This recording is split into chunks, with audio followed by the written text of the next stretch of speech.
All right, in this week's roundup, we have 3 great questions with answers, but we wanted to highlight one of the questions that has to do with remote employees. And in the scenario that we're talking about here is typically you have an employee working for you who is of high value, you like them, they come to you, they say, hey, me and my husband or me and my significant other are moving, or I'm moving because I need to go take care of my family or my parents or something like that. Is there any way I can keep working for you? And your first thought is, well, let me think about this. What job do they do? Would they be able to do the job remote? And more in today's climate, even inside of private practices, there are jobs that can be done by someone who's not in the practice every day. However, like with all things that have to do with business and human resources, there are some caveats and some things to think about. And I think we've covered a lot of them in the roundup. So, obviously you're going to read that. But I just wanted to highlight a few things because we've experienced it here at Cedar. And it is something that's coming up. I think I already said this, but it's something that's coming up a lot from our members lately.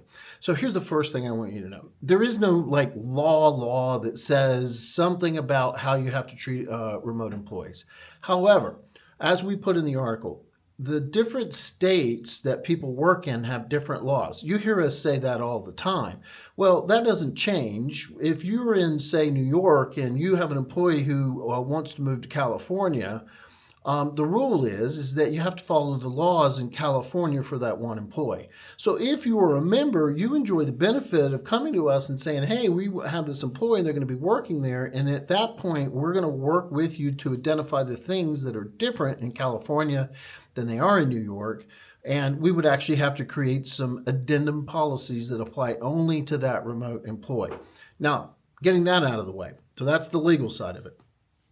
On the human side of this is a real challenge that you can't really imagine until you face it. And that is that it's a lot different for a human being who's sitting in your office, who's sitting in a chair, who is surrounded by all the people and the culture and everything that goes on in your practice.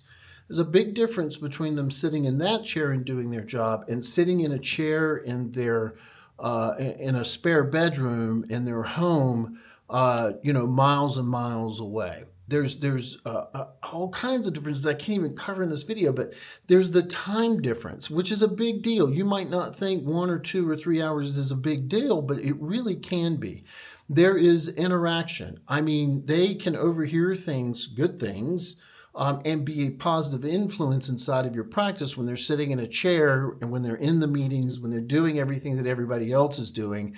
Because as you know, problems come up and get solved in real time inside of a busy dental or medical practice. So look, I just want you to take that in, that main thing. That's what I wanted to cover in this video, even though it's taking me 4 minutes to get to it.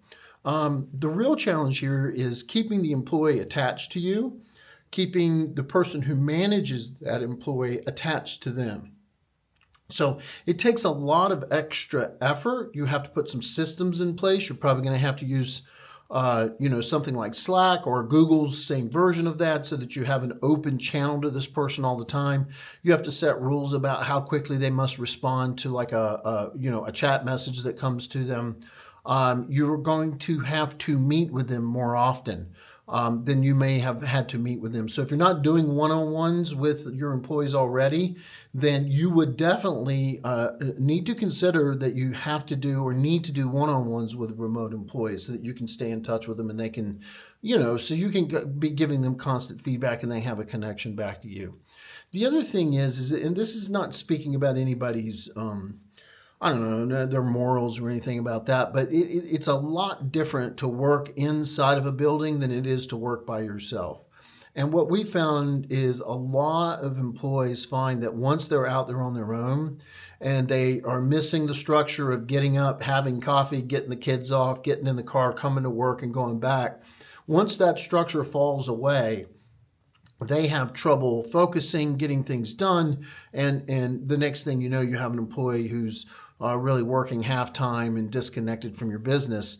and you're like, I wonder what Mary's doing right now. So I just want to share with you, there are challenges to this, both on the legal side and both on the human side. Hope this has been a little bit helpful as we focus on this roundup. If you're watching this and you're a member, this is something that you get in touch with us and we help you through, both writing the policies and letting you know what the challenges you're facing. If you're using our payroll company, if you're using Cedar Payroll, we can help you set up the payroll in the other state. You are going to have to go through the process with our payroll partner and get an EIN number in that state and do workers' comp and all kinds of stuff that you have to do there.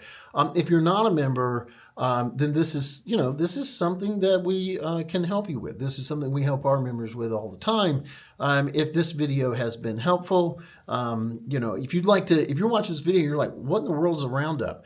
Just look down in the notes and join our free HR education, and you'll get something like this from us about once or twice a month, and it's always HR related and we hope helpful.